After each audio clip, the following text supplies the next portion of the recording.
All right, if everyone can work their way to their seats, we're going to go ahead and get started.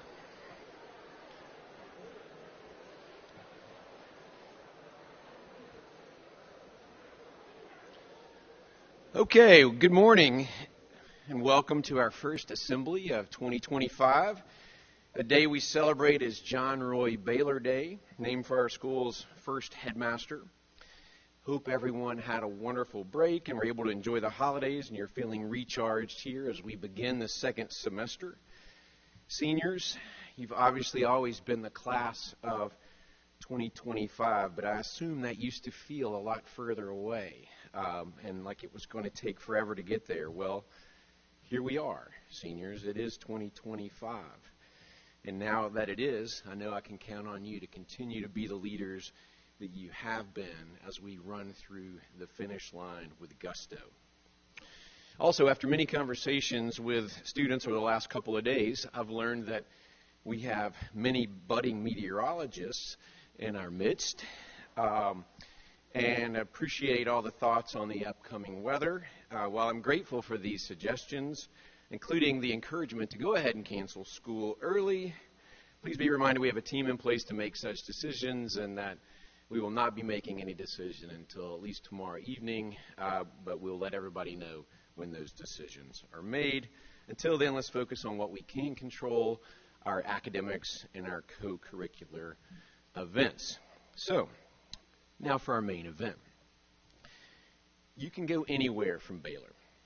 One thing I love about being part of this community is watching the many paths our alumni take once they leave the gates of Baylor. Whether serving their country, excelling in business, education, medicine, law, or dedicating themselves to their communities, Baylor alumni live out the values we hold dear: faith, honor, excellence, and magnanimitas. Today we are privileged to hear from one of those remarkable alumni, Mr. Daniel D. Barks. Dan grew up here on Baylor's campus, where both his father and his grandfather each served as headmasters of the school, shaping our legacy in so many ways. Barks Hall is named for both his father and his grandfather.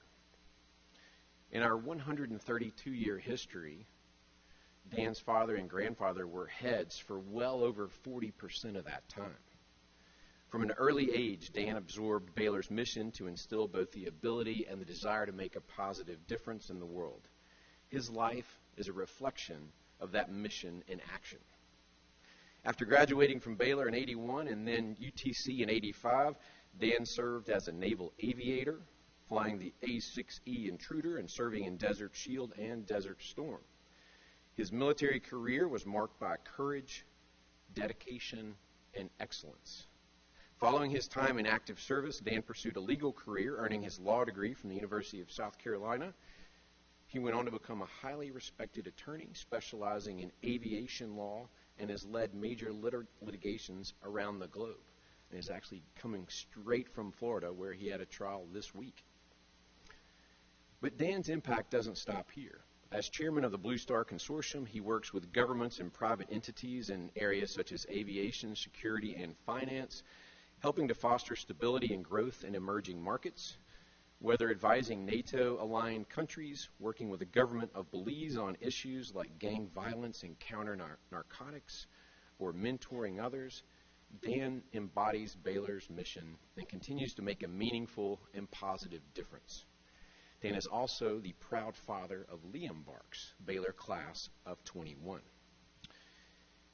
I've always looked up to Dan. In fact, when I was a Baylor student, sitting where you are, one of the more popular movies of my high school experience was the original movie Top Gun. Many of you probably saw the sequel, Top Gun Maverick, a couple years ago. Well, also when I was a student, today's speaker, Dan, came back and spoke to us about his experience flying fighter planes. And I remember vividly sitting where you are, listening to Dan tell about having to land, a fighter plane on an aircraft carrier in the middle of the night without the lights on. Like that is still in my mind. And to me, Dan was the real Top Gun, not the Hollywood Tom Cruise version. What's most inspiring about Dan isn't just his impressive resume. It's his character, his integrity, and his unwavering commitment to service. I've had the privilege of knowing him most of my life, and I actually consider him my big brother. His wisdom, generosity, and dedication to making the world a better place are an inspiration to all of us. So as we begin this new semester, let Dan's journey remind us of the extraordinary potential within each of us to live out Baylor's mission and make a positive difference. Please give a big red welcome, a homecoming welcome, to Baylor's own Top Gun, Dan Barks.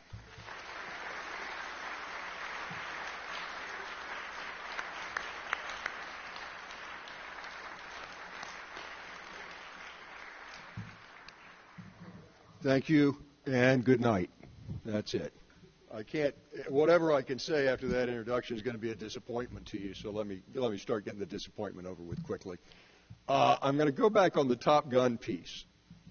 So I was a young, frightened student naval aviator, which characterized most of my naval career. As he said, landing on boats is a goofy way to make a living. I don't recommend it. And every night when the sun goes down today, I think to myself, wow, I don't have to land on a boat tonight. That's really good. So let me tell you two stories real quickly, combined into one, and then we'll get to what I've been trying to figure out what to say to you guys for the last 2 months, ever since Shaw called me and asked me to do this. I was towards the end of what they called advanced strike. So you go through becoming an officer, and you go to flight school, and hopefully you make it out of that, and then you get selected for whatever the Navy needs to put you in as far as an aircraft goes. In my case, it was jets, not because I'm brilliant, but because that's what the Navy needed at the time, and I could fog a mirror, so off I went, and went to Beeville, Texas, which is a stunningly beautiful area in Texas. They turned my base, Naval Air Station Chase Field, into a maximum security prison after it was closed. They had to spend a lot of money bringing the quarters up to standard, but I spent about a year down there training and was in advanced strike, which was A4s, intermediate strike was T2s. So this is where you learn air-to-air combat. And I am there waiting for my instructor, and they give you what's called an on-wing instructor, and that instructor stays with you through the 20 or 30 flights, I can't remember what it was, where you learn how to fight other aircraft. Even though I was a bomber pilot, after that I didn't fight other aircraft. I wasn't a fighter pilot like Tom Cruise is. Ask me later about my Tom Cruise stories, because I have a few. And I'm sitting there nervous, waiting for my first flight, because it's kind of a crazy thing to do, to go up and pretend to fight and shoot at other aircraft at close proximity, at high speeds, and I don't know who my on-wing instructor is going to be. I've been asking and asking and asking. And as I'm sitting there in this small briefing room waiting, a shadow darkens the door. And I look up, and I see a young man who is a major at this point in the United States Marine Corps, Navy and Marine Corps trained together. And that individual is the brother of one of the guys I went to school with, who was a great basketball player and football player here, Cal Jumper, who I knew at that point my father had paddled back when corporal punishment was a thing at Baylor School at least 10 or 15 times. And he walked in, and his call sign was Wookie, to give you an idea of his size and stature. And he walked in and slammed the door behind him and looked at me and said, "Oh, we're going to have some fun." And it wasn't fun for a while, but then it became fun. And that, actually, folks, is a real Top Gun. Cal Jumper is one of the greatest fighter pilots living to ever leave the United States Marine Corps. And he left, I think, as a general. I think he put a star on before he left and is still living there. So that's a little lesson about Baylor School and what you walk away with here.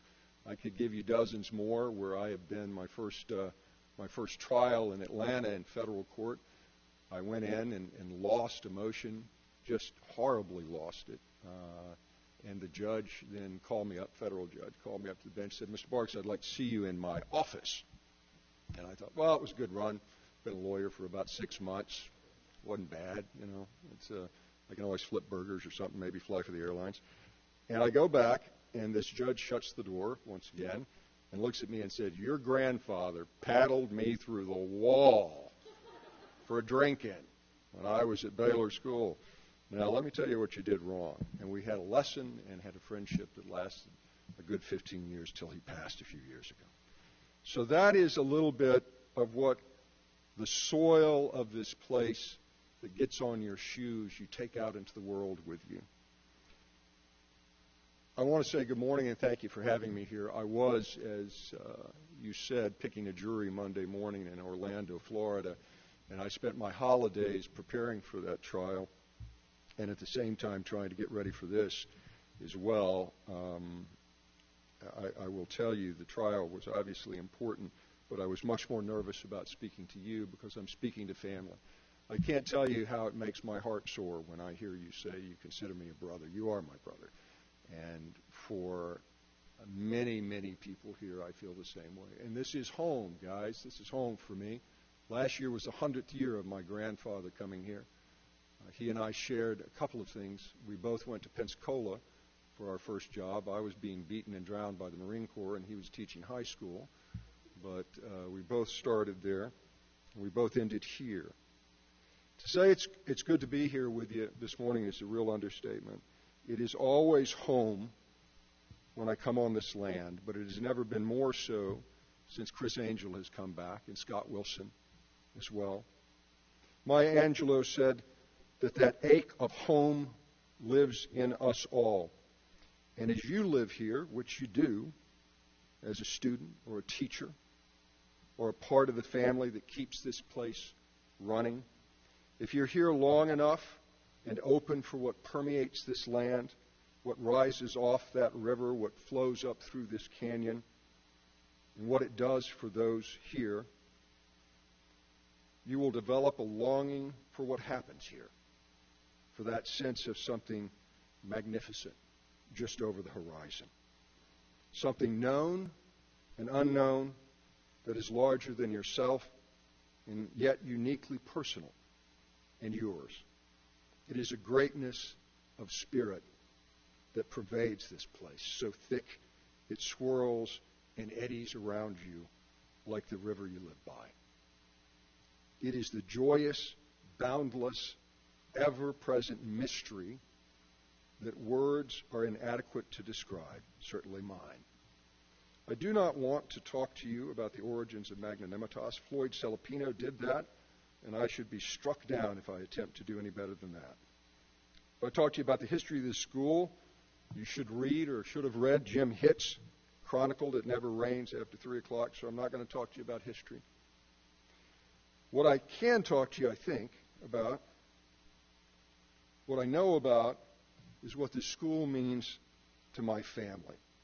So I speak to you today on behalf of myself and my father and my family. It was around 100 years ago, as I said, 2024, that my grandfather arrived here as a basketball coach. He was a good foot shorter than I was, a math teacher and a baseball coach, in that order, actually.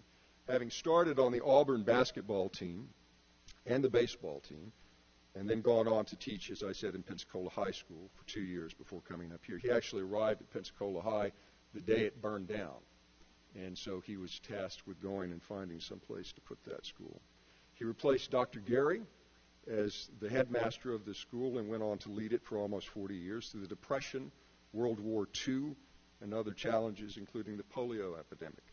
The Garys and the Barkses have had a deep and loving history here and as friends. It is marvelous beyond words to see Alexis sitting as the chair of this board, having made history as a student here, sitting next to her classmate, might I add, right down front, and doing the same in her great-grandfather's, her grandfather's, and her father's footsteps.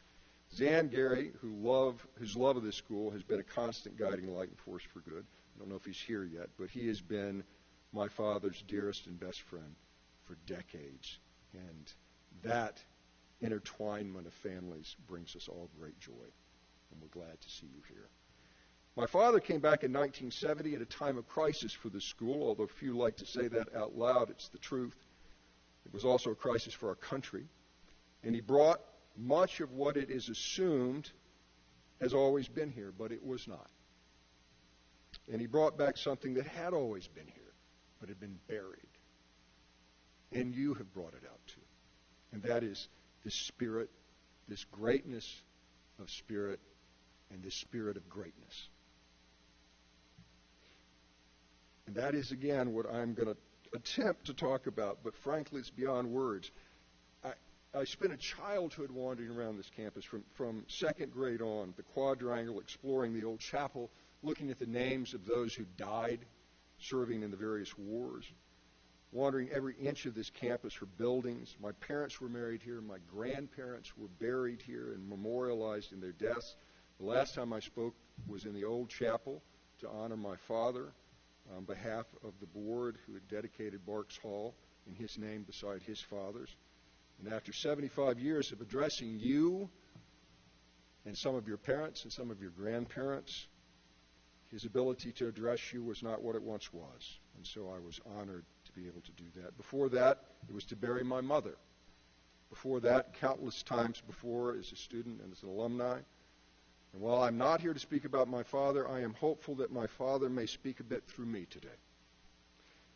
Joseph Campbell, in his lectures and writing on the nature of mythology, states that its primary purpose is to awaken and maintain in the person an experience of awe, humility, and respect in recognition of the ultimate mystery that transcends form and from which, as we read in the Upanishads, words turn back.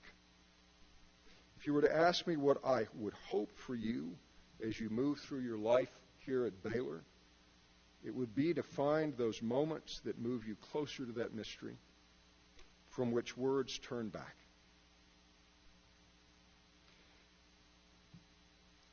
I'll tell you that the greatness of spirit that we speak about, as if we can define it or capture it or contain it for use in the future, it is not a point of arrival. It is not an achievement. It's not a goal. It is a way of being. The mystery that Campbell speaks of, if it is not our purpose here to seek it, if it's not our purpose of education to seek that in our classrooms, in the classrooms of relationship that allow us to share this experience of awe, humility, and respect for that mystery from which words turn back, what are we doing? For me, the nature of this greatness of spirit is the movement to something greater than the individual. It is the attempt to identify with something larger than ourselves so that we may feel both humbled and emboldened at the same time. This sense of dedication to something greater has always been countercultural, and it should be our mission to foster it. It has its roots in a sense of service beyond self. And that is what this school has its roots in. I've been working on what to say here, as I said, for 2 months. As late as last night and early this morning, I actually got in back from Florida late yesterday. I'm struggling with what to talk to you about because these things, as we're talking about these mysteries, we're talking about the nature of this school, what it has meant to so many and what it means to you. We're talking about the realm of teaching, the moment of clearing a path in a classroom, wherever that classroom may be, and inviting students to see something for the first time or see something from a different perspective for the first time. These are things that all mostly defy language and must be spoken about in parables at best. All morning I've had a voice in my head saying, this is all too vague, you can't possibly talk about it. We can talk about the characteristics of what define the greatness of spirit: honesty, integrity, empathy, selflessness, discipline, kindness, faithfulness, all the things that you've heard, all the things that we talk about here, all of which are important and true and do not capture the essence of what we are here, the essence of what Baylor manifests itself to be through you. No school becomes what we are here. No school becomes what Baylor is because of the pursuit of characteristics. It just doesn't happen. A place may be known to become an institution, a storied historical leader, but not what you have here. There is more behind John Roy Baylor's creation here than words in Latin or a description of greatness of spirit. And my difficulty in attempting to describe to you the life force that has taken seed here, what John Roy Baylor planted on this hill, and turned into where you are now, where you inhabit, is both known and unknowable. What brings us to a place where we can create this greatness of spirit is an effort to seek an understanding of that experience of the mystery that Campbell speaks of. Carlos Castaneda, who was very controversial, is a very controversial figure, considered to be the father of the New Age movement. He was a professor at the University of Southern California, University of UCLA, and he studied in southern and central Mexico indigenous people and sorcery in those indigenous people. My father gave me the gift when I was a young man of his books. I think I was 14.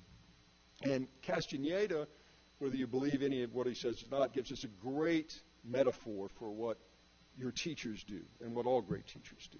He calls it the movement of the assemblage point, that point about what we assemble our world. And his teacher used to slap him on the back and push him hard because, as he said, he was too thick. That's what we do here, and that is what this place does. It changes the point about which you assemble your world. That's what all good teaching should do.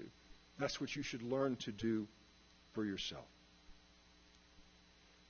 This school's roots are forever entangled with its military history, and people don't really talk about that. I'm going to talk about it for a bit. Chris Moore, Zan Gary, my Uncle Coleman Barks, my father, some of your grandfathers, all stood in formation on this campus. They stood in school uniforms. They marched. They did close order drill. They saluted their superior officers. They engaged in group suffering in a way that only the military can provide. And that sacrifice to something larger than yourself is still present. It echoes as whispers through the halls of Lupton and Barks and on Wright Field, where they stood for hours in those stairs you run up and down when your coaches make you do up the hill. I think that's part of that heritage, part of the DNA of Baylor that moved me to be in the military, moved me to find a sense of service.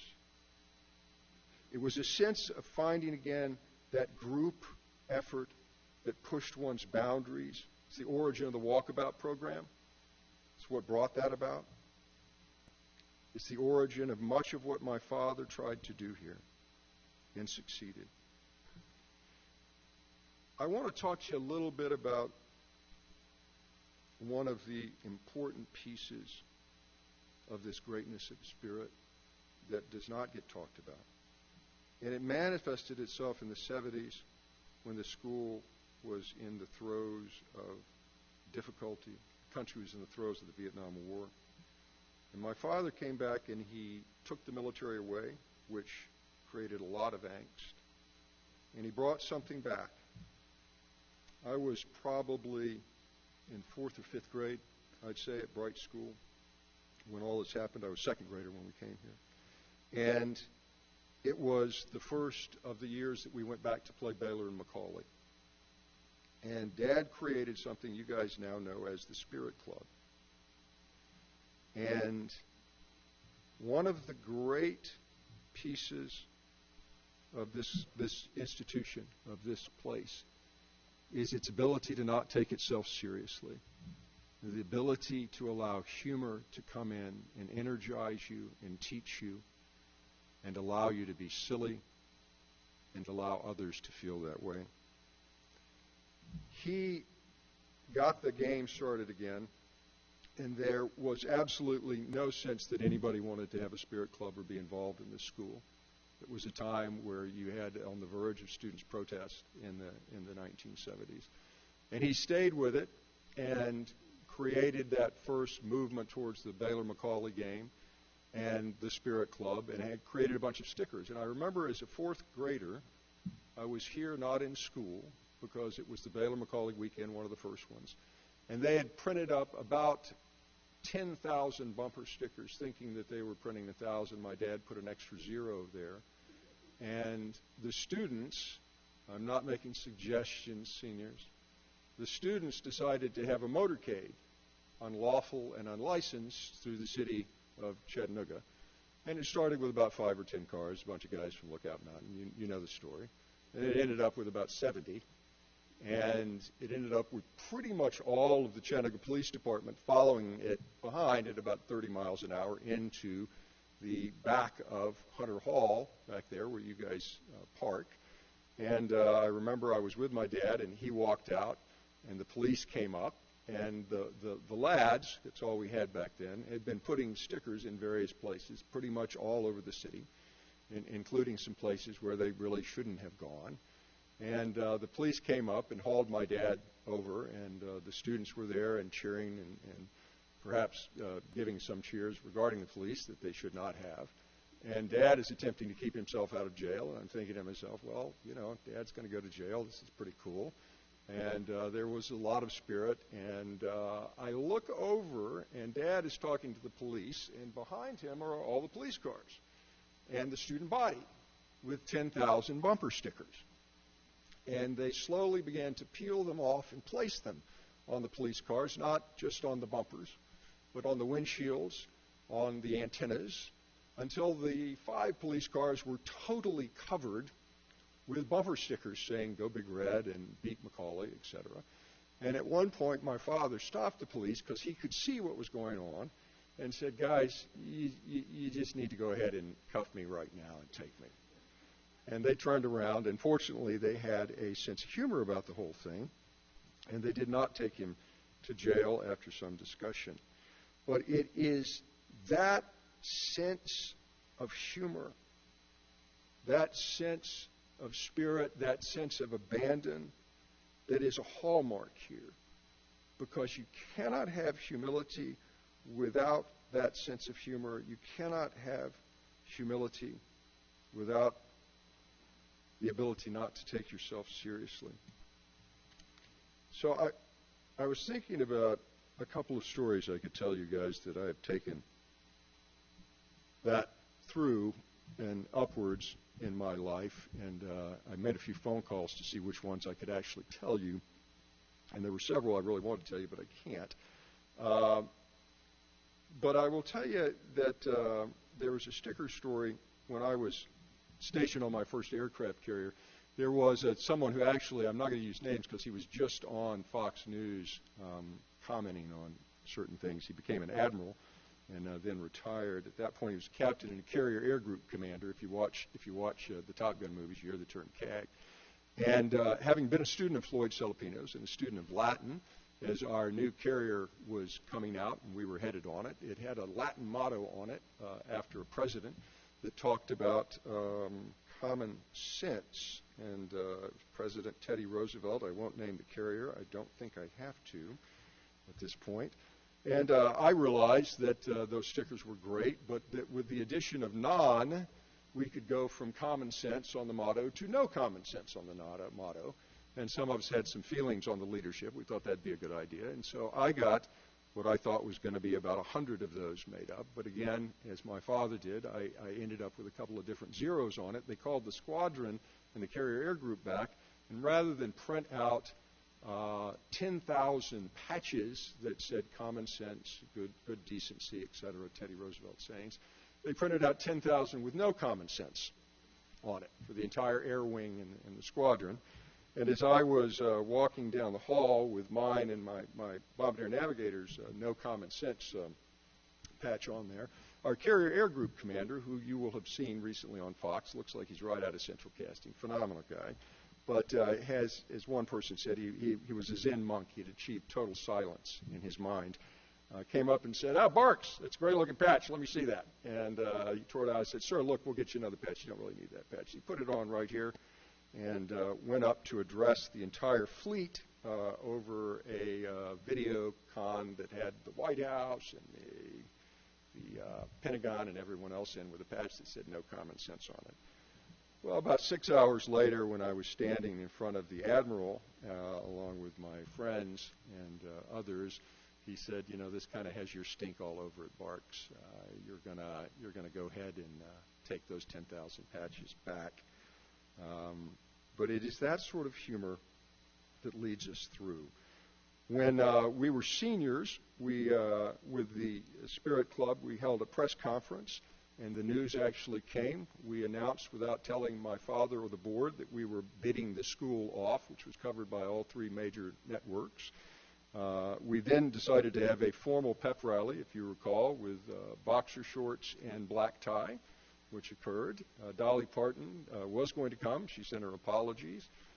I asked the PM Magazine girl, those of you who remember her, Debbie Bear, to come and join me as my date. I don't think I phrased it quite that way so that I could ambush her when she arrived, but we did that, and that was covered by all the news media outlets. And it is that sort of zaniness, that sort of movement towards silliness and openness that opens you to the mystery. In our search for these moments of heightened awareness that remind us of our greatness and insignificance at the same time, that is what leads us to a greatness of spirit. I've spent my life seeking these moments. They're not peak moments that have become the opioids delivered by social media that are designed to glorify the self, the selfie, to focus on us, to record our lives so we can go back and talk incessantly about them. The phrase is, now did you get the picture of that? No, I did not. I was too busy living it. These are the moments we have that are shared experience here that make us greater than ourselves, that allow us to abandon ourselves to something larger, that is Baylor, that is your classmates. It's what you see when you feel something special on the athletic field. It's what you feel when you are with the choral group. It's what you see in the classroom when all of a sudden you realize something you didn't realize before. It's what you see and feel when you see that friend who you love dearly that you haven't seen all day as you're walking back to your dorm, or you're coming back from a trip, or you're in India.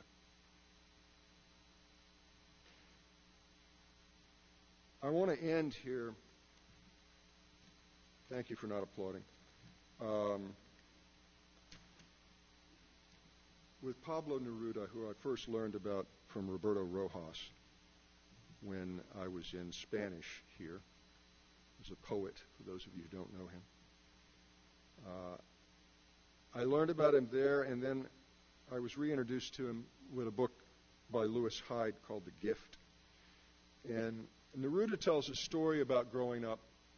He lived in a very rural area in South America, and he had a backyard that was overgrown, and there was a fence there, and there was a hole in the fence. And one day he is out wandering through his backyard, and he senses something is about to happen. And he sees a small hand of a young boy about his age come through, and it leaves a gift. It leaves a tiny toy wooden sheep that's broken and old, but as Neruda says, it is beautiful and irreplaceable. And he goes back in his house and finds a pine cone that he had found that was open and full of resin and scent, something earthy. And he goes back to the hole in the fence and replaces it back.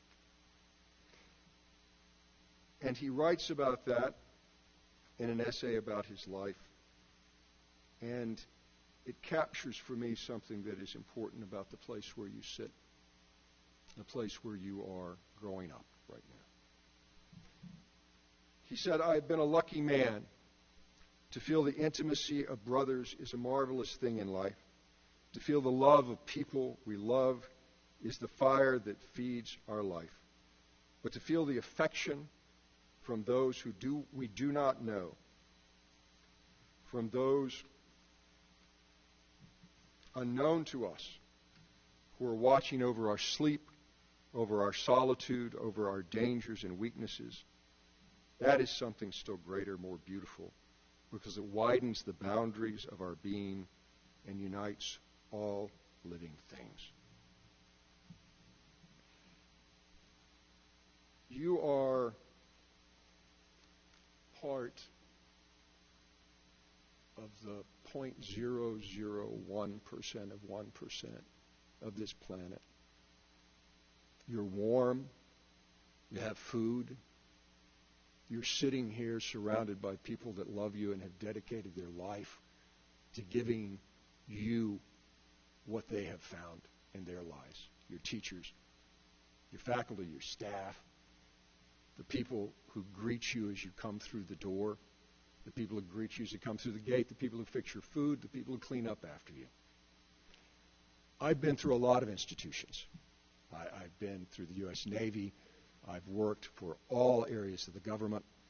I've found myself in all sorts of situations, from standing at the edge of the Great Nafud Desert right before the first war we had had really since Vietnam was starting, to being in a room interrogated by a group of now FSB, former KGB guys trying to figure out what I was doing in the largest ammo factory in Ukraine. And all of these things let me know how special this place was. It is an attempt to describe something from which words turn back. I would ask you, if you want to figure out what you want to be in life, where you want to be when you leave here, where you want to be tomorrow morning, find a way to be that person that looks over your brother and sister's sleep, who watches over those, and no one knows your name. That is greatness of spirit. It is the movement towards doing for others without asking for anything in return. I really, really appreciate your having me as your guest and welcoming me home today. Go Big Red.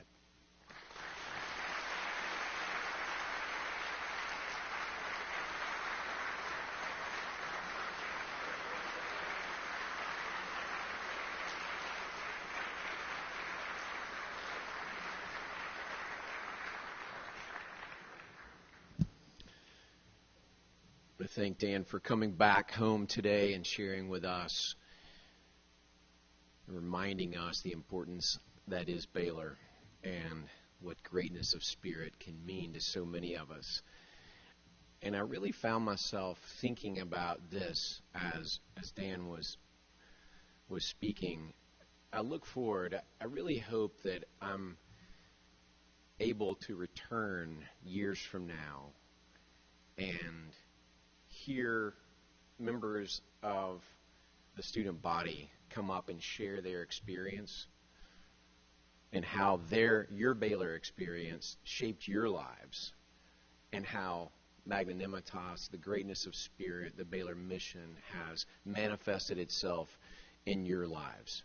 So I look forward to the day when you come back as alums and share your experience with the student body at that time. One more round of applause for Dan Barks, please.